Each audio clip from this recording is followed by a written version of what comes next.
after the fact. So today I want to talk about how do you reduce buyer anxiety when buyers don't want to make a buying decision. Let's kind of step back and look at some data.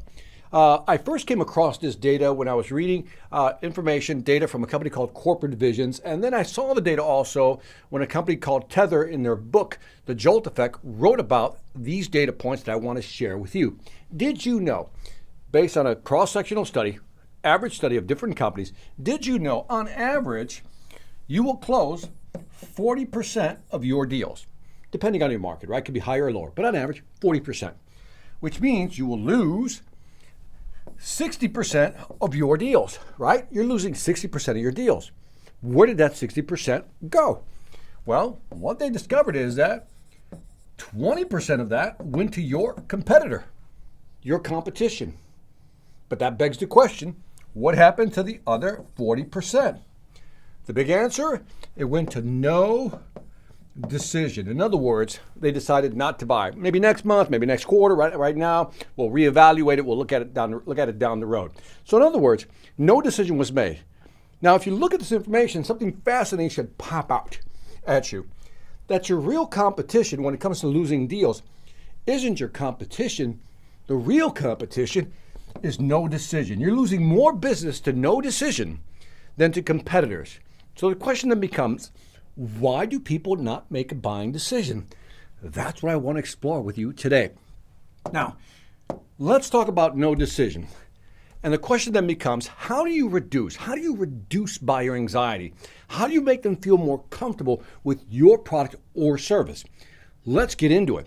There's something called information asymmetry. This is a powerful concept. Information asymmetry is, let me give you an example. You ever buy insurance? Like I've bought insurance in the past, right? Like life insurance. And I remember the salesperson, the seller, was explaining things to me. And I got to a point, tell me if this has ever happened to you, it's like you glaze over. They started using all these different terms, jargon, things that are just confusing, and I just glaze over. And because I don't really understand what's going on or really get it, I go, my wife and I really need to think about this. We'll get back to you. What happened? My brain was confused, and we know that a confused mind never makes a buying decision, right?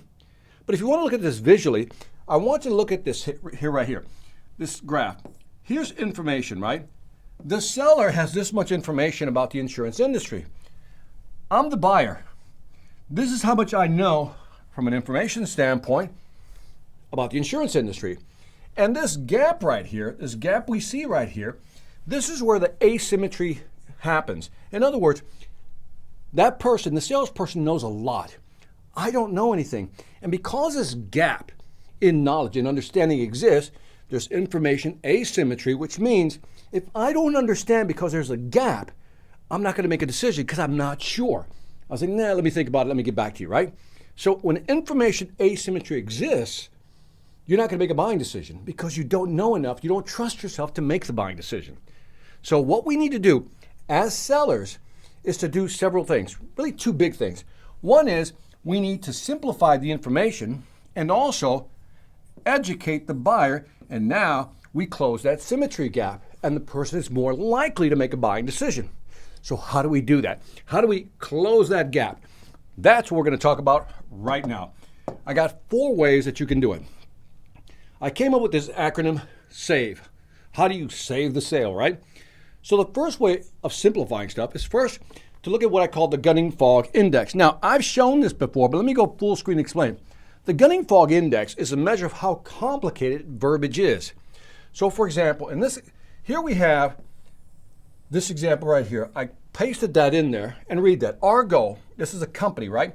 Trying to pitch value. Our goal is to be the global leader in providing unified wireless mobile infrastructure utilizing manufactured brands of the highest standard, blah, blah, blah, blah, blah.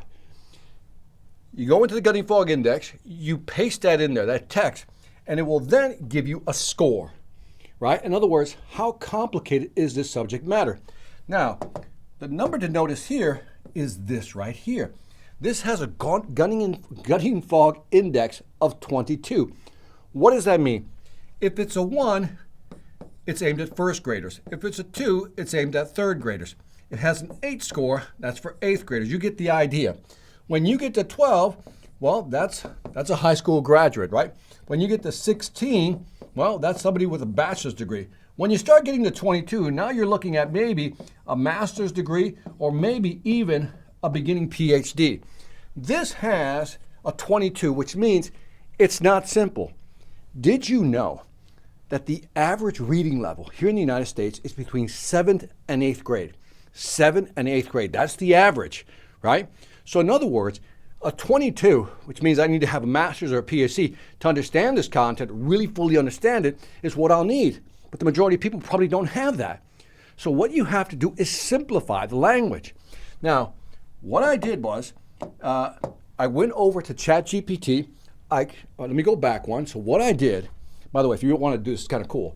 What I did was, I went over to ChatGPT. First of all, I copied this. I went over to ChatGPT, openai.com. I pasted this in there, right? And then I told ChatGPT, take this phrase and give it and rewrite it with a gunning fog index of 7, right? And then I came back to the website. Again, this is the free website right here. I then came back with what ChatGPT gave me. And here is what ChatGPT gave me. The company provides a seamless mobile user experience. I then plugged that in, pasted, went there, and look at this. It gave me a 9. Okay, not a 7, but I'll take it, right? In other words, a 9th grader could understand this. What am I trying to highlight here? Is that one of the things we need to do in our presentation is to make sure that the information we're providing, whether it's on a slide, document, case studies, is understandable. Again, if the average American reads at a 7th or 8th grade level, maybe we need to start aiming in that area in terms of information. When we print it out, when we put it in presentation form, begin to speak at that level. Now, I'm not saying you always talk or speak at a 7th or 8th grade level. Sometimes if you know you're talking like, for example, the CXO, the C-suite, of course you want to elevate language. But there's nothing wrong with simplifying language. A friend of mine once told me, not dumbing it down is dumb. Not dumbing it down is dumb. In other words, if you don't dumb it down and they don't understand it, nobody wins. You spoke, they didn't understand, they listened, they didn't understand, nobody wins. So it's dumb not to dumb it down. If it's possible to give a high-level statement and then simplify it, that's the best approach. So again, step number 1 is simplify language if you want to reduce buyer anxiety. Number 2, the A stands for analogy. I love analogies, right? I love to use examples to kind of explain difficult concepts, right? For example, I used to build or design fiber optic networks. And when people say, well, how does that work, Victor? What's a fiber optic network? What I would say, well, a fiber optic network, think of a wire, but instead of a wire, think of a glass pipe, like this. Think of a glass pipe, and that's a fiber optic strand. And the way it works is that, I said, now pretend that there's a flashlight here, and you shoot the beam of light in there, into that glass pipe. What it will do is the wavelength of that flashlight will bounce all the way down to the other side, and there's a receiver here. That's the basic of a fiber optic network. One fiber, one signal, which is a light wave, and it just bounces in the pipe till it reaches the other end, just like a wire. Now notice again, what I did was, I took a concept like fiber optic that maybe most people don't know what it is. If they know what it is, they don't know how it works, or the physical construction of it. But then I gave it a simple analogy. It's like a glass tube, a glass pipe, and the way it works is a signal, almost like a light wave, is sent through the actual pipe. So the more you can use analogies when you're explaining something, especially something sophisticated. If you're selling technology, you have to explain, let's just say, something in a technological ecosystem and how things interwork. Then maybe finding an analogy will simplify that. So again, explain the high-level stuff, use an analogy to simplify, so again, the message is understood. Strategy number 3. Similar to analogy, I like to use visuals. Here's one I always like to use. This is a good one because, well, let me set this up.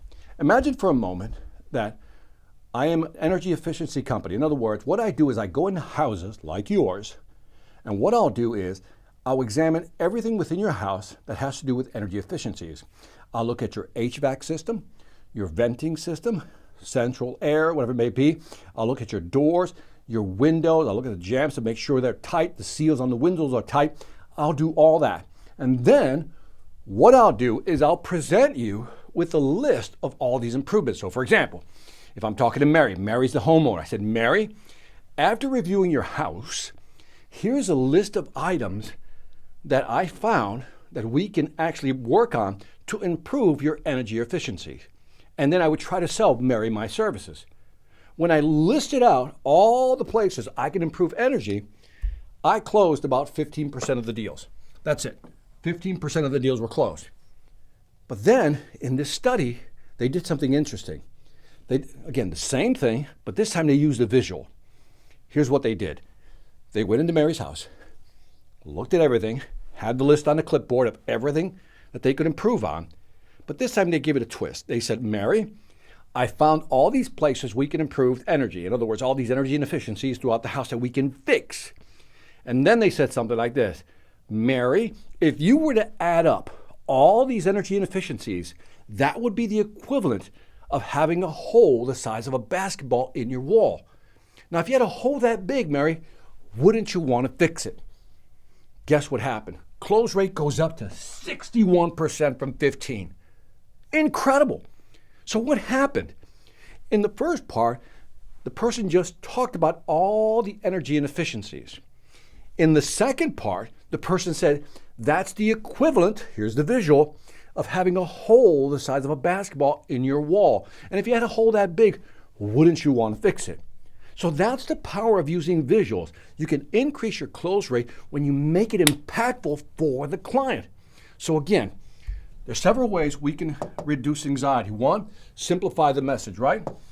Two, use analogies to simplify complicated topics, right? Use visuals to drive impact. In other words, make them feel the pain of how much money they're losing if they don't take action. Last but not least, give examples, right? I love giving examples. Sometimes people need to calculate numbers. For example, my favorite example is always calculating the sales velocity equation. Let's walk through it. When I'm talking to companies who are thinking about bringing me in for training, one of the pushbacks I always get says, Victor, how can you help us? I said, well, let me give you an example of how I can help. And I always break out the sales velocity equation, which looks something like this. Let me go with the white on this one, right? Sales velocity equals, you take the number of deals in your pipeline, right? You multiply it by the average deal size. I'll explain that in just a bit. You multiply it by your close rate, and then you divide it by your sales cycle. In other words, how long it takes to close a deal. And I always explain, I said, well, here's kind of how it works. Let's say you got 30 deals in the pipeline. 30 deals in the pipeline. And each of these deals is worth $10,000. Right? Each of these deals is worth $10,000.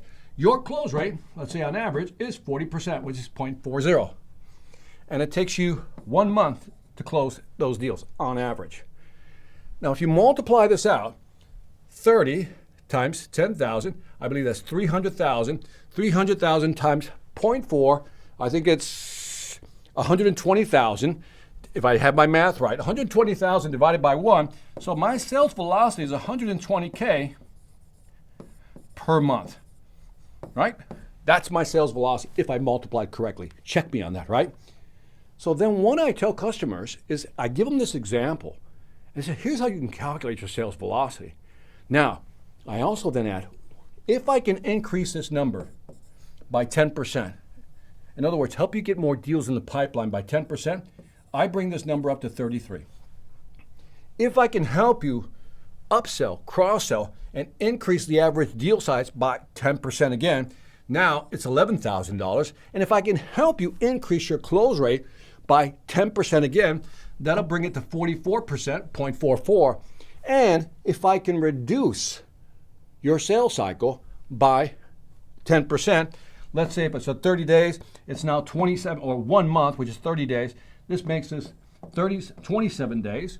So in other words, I increase this by 10, by 10, by 10, reduce that by 10.